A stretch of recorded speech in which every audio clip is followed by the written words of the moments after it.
Oh, it's so bright. It's so bright in here today. Hi everyone, I'm Hales and welcome to my channel. Today is a Friday Sewists video where it's just a weekly catch-up video with what's going on, what I've been doing. And if you've watched any of my videos before, you will notice that's what I've been doing this week. You have to excuse my sewing room, which is where I'm filming today, is our conservatory and it has a glass roof and it is the most beautiful spring day ever. But it's a bit hard to film in here because it's just beaming in. But this is what I've done this week, and it is paint my wall. It was a magnolia before, which was the existing colour from when we moved into the house, and I just felt that it needed cozying up. Now there is another wall, so what you can see here, hang on, where are you there? So what you can see there is the back of the lined curtains that I made last year during lockdown number 1. But when they're open, it goes through to our dining room, and our dining room has the same colour. So it's kind of like the charcoal and then there's like a white pillar and then it goes charcoal again. So it kind of unites the rooms. The rest of that wall will be painted white, but there's a massive like full length radiator on the wall, which is, you can't get your hand in it or around it. So I don't know, I think that the radiator probably has to come off the wall to be painted. But anyway, you're probably not here for the decorating chat. I really love it. It's a bit more modern and I think it shows up really well with my plants.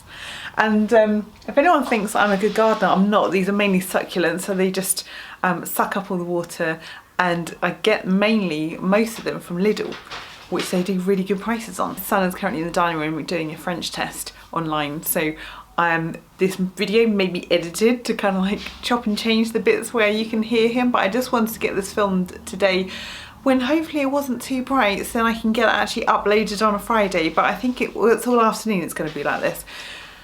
Sewing wise, I have been working on trousers again, and this time I've gone back to, I've done a video about the Chloe jeans review, but I've realised that I didn't realise, a few people said she drafts for like 5'9", I'm 5'3", so I think all the proportions of that jean that I made, although it was trouser fabric, were completely out. I think it was like long thigh, long shin, and I think it was just everything has to be like chopped and changed in sections. So I went back to Burda 7058, which, if you'll recall, you may not recall because this may be your first time here and you're thinking, I've tuned in for sewing, why are you talking about paint and a wall?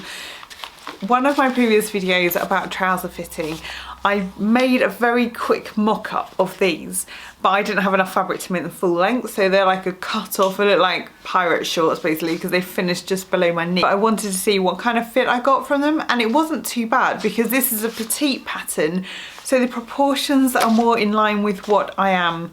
So I thought I would go back to that pattern again and just see. I mean, it doesn't have any pockets, it has a side zip.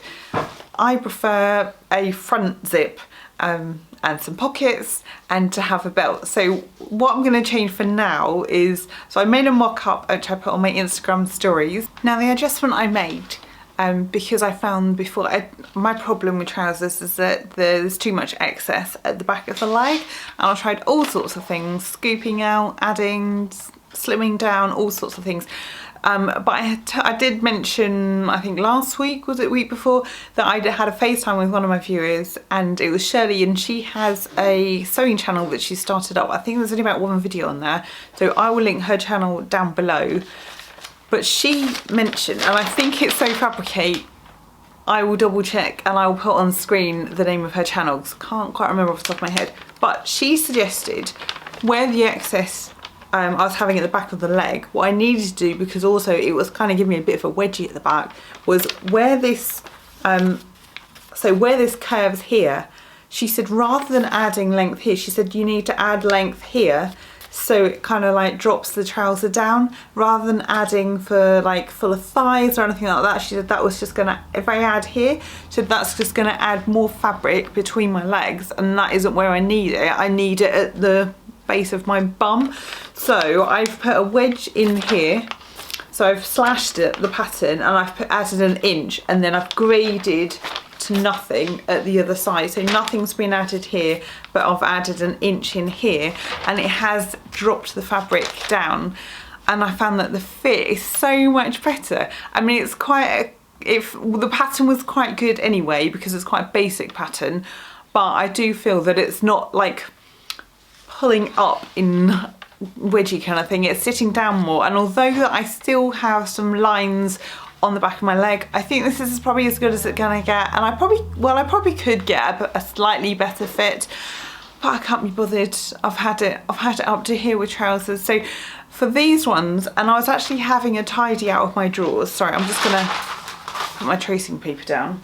I was having a tidy out of my drawers, and I found some trouser fabric that I bought maybe 2 years ago from like locally, and I think I bought navy and then I bought black, and I must have used the navy at some point to do one of my endless muslins, but I still had 2 meters of black trousering fabric. So it's mainly cotton, but I think there might be a bit of polyester in there as well, because it doesn't necessarily you know, in the iron press like cotton would be. It has got something in there, but it's got a good weight to it, so it's not 100% cotton. I did add an inch at the front. At the centre front, I added an inch and then tapered to nothing because they were dipping down. Oh, excuse me. So I just had to cut that out. I just felt like I was going to sneeze. So where was I? So I have this trouser fabric, but I did feel that they don't have a waistband or anything because they have a side zip, but I do have the Sew Over It Ultimate trousers, which I tried a few years ago, and they suggested getting the facing and just flipping it upwards to make a waistband. So that's what I've done. I've cut 2 of each facing, front and back, and I flipped them up to make a waistband, and it's just pinned in place for the time being. The only trouble is because it's a thicker fabric, the only zips I've really got are invisible zips, and I did look at a tutorial for lap zip because I've never made a lap zip because I just do invisible zips all the time because I thought that would be stronger. But the overlap, I'm not sure if I've got enough fabric to do that. I think it might make them too tight, so I'm going to see how I go with just doing an invisible zip on this. And obviously I need to probably understitch and top stitch to just get this in place. I did interface the waistband to give it a bit more structure, and I plan on adding a few belt loops because I know it's a side zip. You shouldn't really have like belt loops because it's awkward for, you want to go to the loo or something, you've got to like almost take your belt off. But I feel like that will keep them up more rather than them slip because there's no stretch to this fabric, and I think if it does bag out or over, like when you wear them, they get a bit like worn in, they get a bit loose and baggy. I don't want them slipping down. I want them to stay up quite nice and high. I don't know if I can use this as a basis for a trouser pattern in terms of putting pockets in, adding a front zip. At the moment, they're kind of the style of work trousers rather than casual trousers out and about, so I'm not sure, but I will keep you posted. I will probably do a separate video all about trousers and showing this final thing, so stay tuned for that if that's your thing. So it's my birthday on Monday, and I don't know what I want for my birthday. It is Friday as I'm filming this and uploading it hopefully, and I did look, because I did think, should I buy something special, you know? Me and my husband both have a joint bank account and a joint credit card, so all the money goes in one pot and all the money comes out of the same pot. So quite often we do buy our own presents. We just kind of go, oh, you say to each other, oh, just take this amount of money, or, you know, and then buy something with it. I just don't get really excited about fabrics, and I think I'm more excited about patterns than I am fabrics, and I did think, oh, perhaps I should just go and buy some fabrics and I'll have a stash, but I don't really have the space to store it, and I don't want to buy stuff that I don't really like. And if I was to spend a lot of money on a particular fabric, I think I'll be a bit scared about cutting into it. So I was looking at a real rabbit hole. When I was younger, I used to do tapestry, and my dad also used to do tapestry. Hey Dad, because my parents like to watch my vlogs when they're really bored. There's a tapestry kit, so you can then turn it into a cushion, and it's from one of the museums, can't remember off the top of my head. But I just thought, our living room is white since we decorated it, and we've got light grey sofas, so we need to add some colour into them, some warmth, and I thought like the texture of the tapestry and the colours of this would look so nice, and it would give me something to do in the evenings when I don't want to just sit at my desk. But it's quite expensive because you've got the cost of the thing is like £65 and then £5 postage, so it's like £70 for something I then have to probably buy a backing fabric and piping and a cushion pad. I don't know, and obviously I've then got to make it, so I'm not too sure. Then I also went down another rabbit hole. I don't know if you've seen on Instagram, there's an account called Pride and Joy Quilting, and it's all about like the foundation paper piece quilting, and she has made these quilts or like wall hangings for in like people's faces. So she's done an Oprah Winfrey one, and it's absolutely amazing. And obviously I don't think I could do anything like that, but it did get me thinking, wow, perhaps I should try something else craft-wise when I don't feel like making clothes or there's nothing I need to make, that's something else I can do on the side. But I'm not sure. Do you do any crafts other than dressmaking? Like in terms of like needlework, that kind of thing? If you do, pop a comment down below and let me know what you do. I'm not a knitter. I don't like knitting or crocheting or any of those like wool things.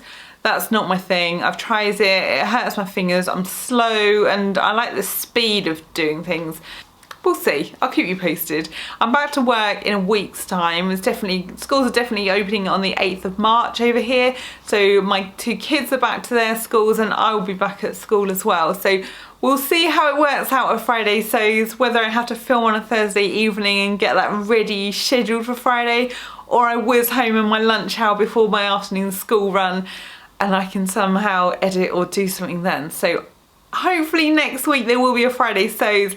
After then, who knows, I'm not so sure. If you keep an eye out for my channel, on Tuesday my video will be going up, once I've filmed it, for the Frugal Frocks Challenge 2021. If you don't know what I'm talking about, check out the hashtag. There's loads of videos coming up all about that every day throughout the rest of this month and March to inspire you, but I will give more details closer to the time. Thank you for watching and I'll see you again next week.